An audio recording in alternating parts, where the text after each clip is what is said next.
Hello guys, ഇന്ന് ഇബ്രുവിൻ്റെ മമ്മ ഇബ്രുവിനെ ഉറക്കിയിട്ടിട്ട് ഇബ്രുവിനെ കാണാതെ കോയാസ് ഹോസ്പിറ്റലിലേക്ക് ജനന സർട്ടിഫിക്കറ്റ് വാങ്ങിക്കാൻ വേണ്ടി ഇബ്രുവിൻ്റെ മമ്മ പോയതാണ്.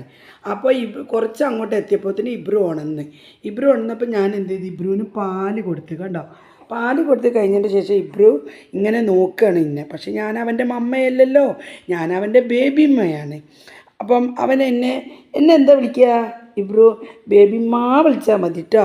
അപ്പോൾ എൻ്റെ കുട്ടി കുറേ നേരമായി അവൻ്റെ മമ്മയെ നോക്കുന്നു, പക്ഷെ മമ്മയെ കാണുന്നില്ല. അപ്പോൾ അവൻ ഏത് നിമിഷം കരയാനുള്ള ചാൻസ് ഉണ്ട്. ആലോചിക്കുകയാണ്, ഞാനിപ്പോൾ എങ്ങനെ കരയണ്ടേ, ഈ തളനൊന്ന് കരിപ്പിക്കണമല്ലോ. അപ്പം ഞാൻ അവന് കരയുമ്പോൾ അവനക്കുള്ളൊരു സംഭവം ഞാൻ എൻ്റെ കയ്യിൽ എടുത്ത് വെച്ചിട്ടുണ്ട്. ഞാൻ നിങ്ങളെയും കൂടി പരിചയപ്പെടുത്തിത്തരാം. ഡ്ര ഡ്ര ഡ്ര ഡ്ര ഡ്ര ഡ്ര. ഇതൊക്കെയാണ് നമ്മുടെ ഒച്ചകൾ, എൻ്റെ ശബ്ദം. ഇതൊക്കെയാണ് എൻ്റെ ഇബ്രുവിനെ കളിപ്പിക്കാനുള്ള ശബ്ദം. അവൻ്റെ ഉമ്മയെ ചോദിക്കുമ്പോൾ തന്നെ അവർ വന്നാൽ മതി. അപ്പോൾ അവർക്ക് ഞാൻ ഫോൺ ചെയ്യട്ടെ, കുറേ നേരമായി പോയിട്ട് എൻ്റെ ഇബ്രു ആവിടാൻ തുടങ്ങുന്നുണ്ട്. അപ്പോൾ അടുത്ത പിന്നെ